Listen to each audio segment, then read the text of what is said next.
Un discours sur ces quatre éléments-là. Vous savez, plus de 87% de la matière vivante.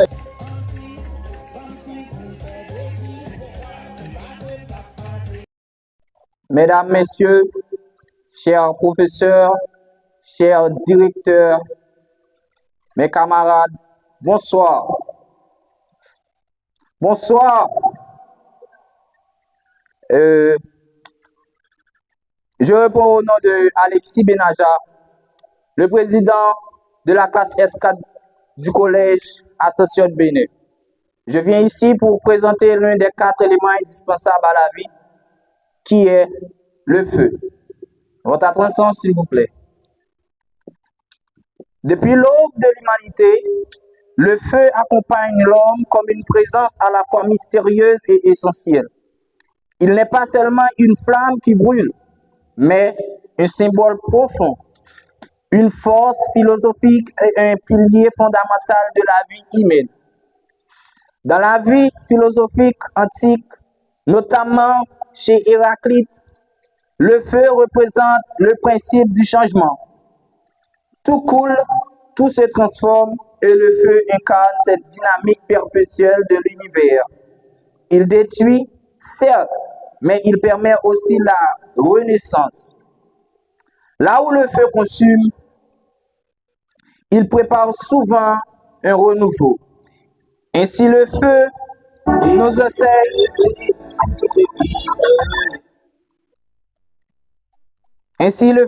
enseigne que la destruction n'est pas toujours une fin, mais parfois le début d'une transformation nécessaire.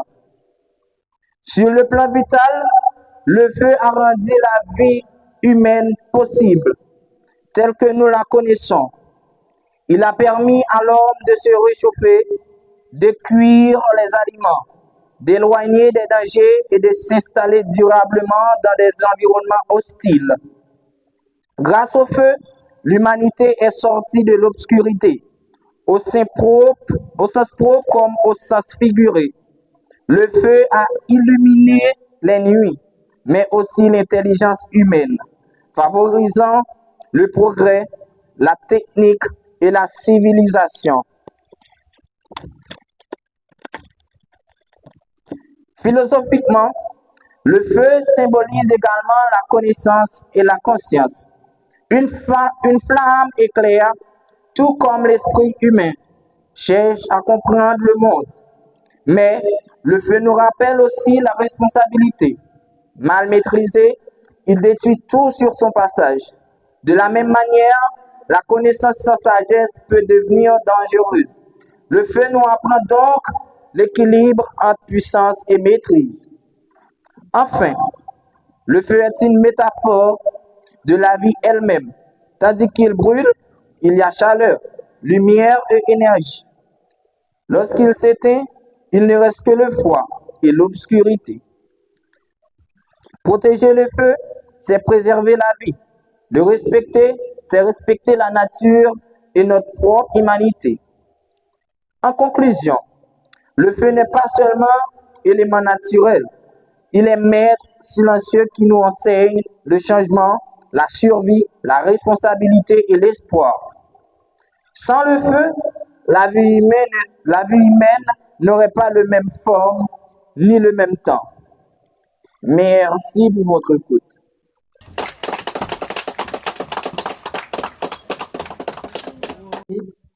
Chers amis, aujourd'hui, je vous invite à réfléchir sur un élément fondamental, souvent silencieux, mais essentiel. La Terre, la matière première de notre existence. Depuis les origines de l'humanité, l'homme est lié à la Terre. Elle est le sol sur lequel nous marchons, la source de notre nourriture, l'abri de nos habitations. Et selon de nombreuses traditions, la substance même dont nous sommes issus.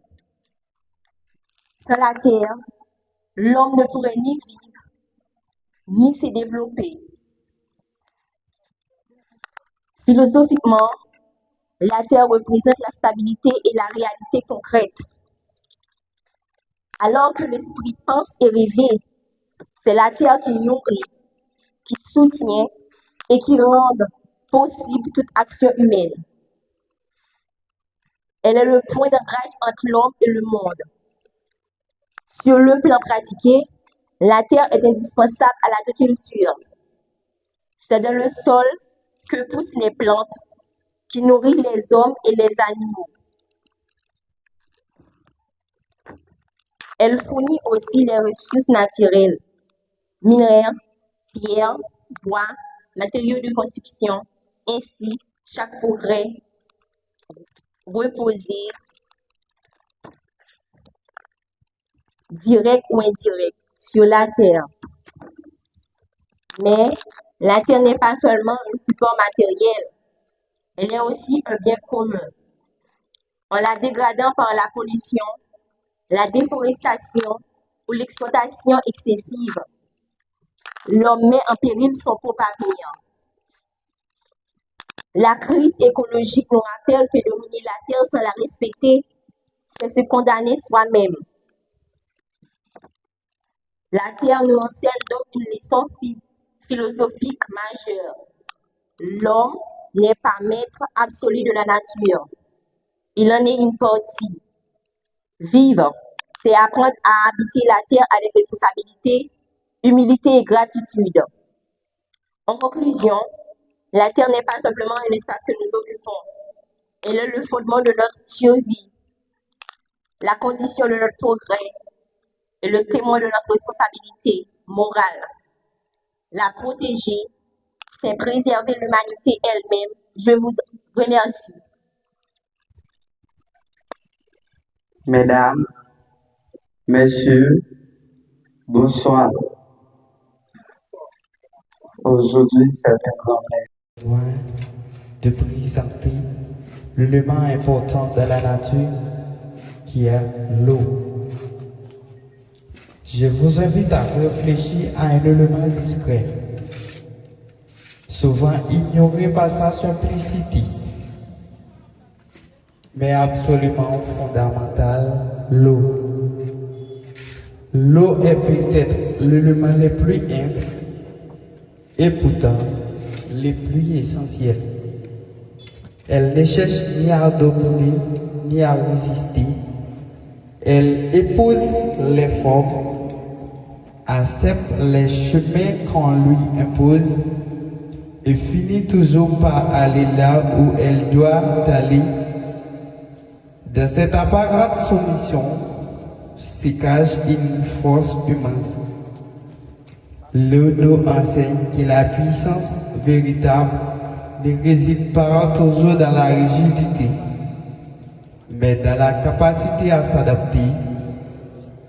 Elle est aussi le commencement de toute vie.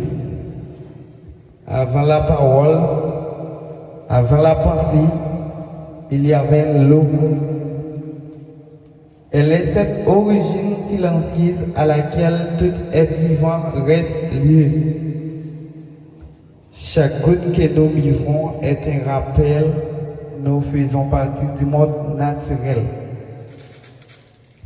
Même lorsque nous croyons nous en être détachés, l'eau est aussi une leçon de patience. Elle façonne les montagnes sans violence, par la persévérance et l'état. Là où la force brutale échoue, la constance triomphe. Elle nous apprend que cette transformation profonde demande lenteur et fidélité au mouvement. Mais l'eau, c'est égal, se fait puissante et redoutable. Elle peut nourrir comme elle peut détruire. À travers elle, la nature nous appelle que l'équilibre est fragile et que le respect de ses lois est une nécessité, non un choix.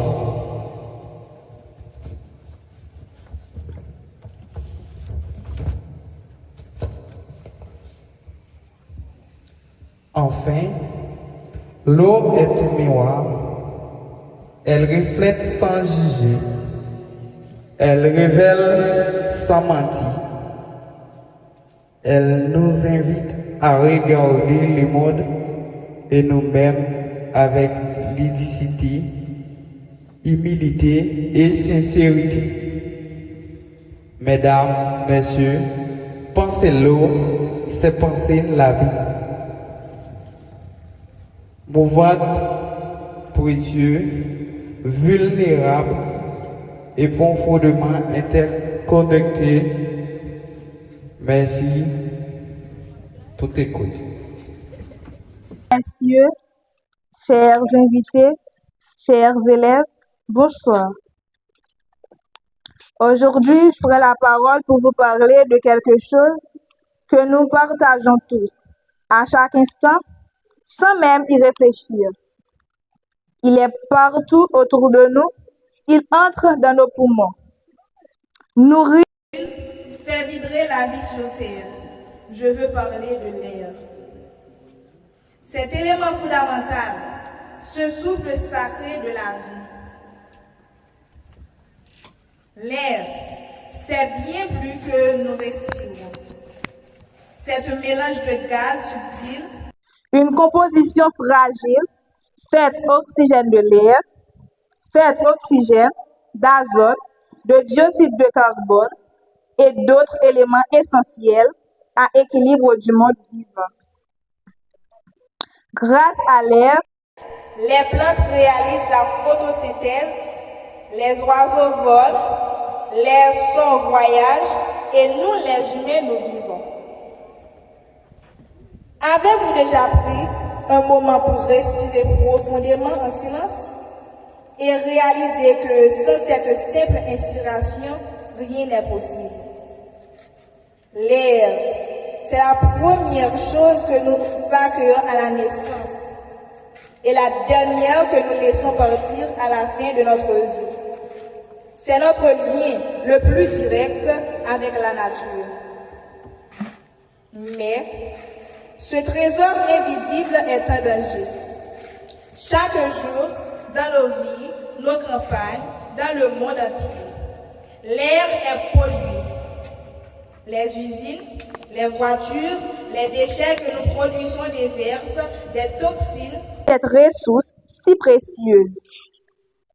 Et ce sont souvent les plus vulnérables, les enfants, les personnes âgées, les populations défavorisées, qui en paient le prix fort. Maladies respiratoires. Mesdames et messieurs, nous ne pouvons plus rester silencieux. Préserver l'air, c'est défendre la vie. C'est un devoir moral et une responsabilité collective. Il ne s'agit pas seulement d'un combat pour l'environnement, il s'agit d'un acte d'amour envers l'humanité.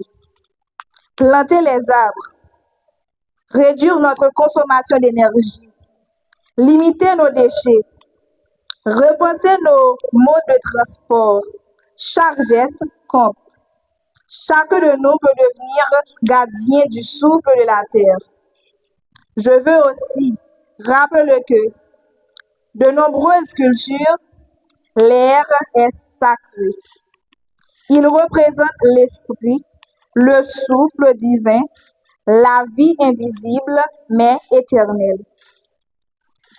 Dans la philosophie, dans les régions, dans la poésie, l'air est porteur de messages, d'énergie, de paix. L'air, c'est ce qui circule entre nous. Il nous relie, nous unit, nous rend vivants. Alors, aujourd'hui, je vous invite à prendre conscience de l'air, à l'aimer, à le protéger, à le célébrer. Car tant que l'air sera pur, l'espoir respire encore. Je vous remercie.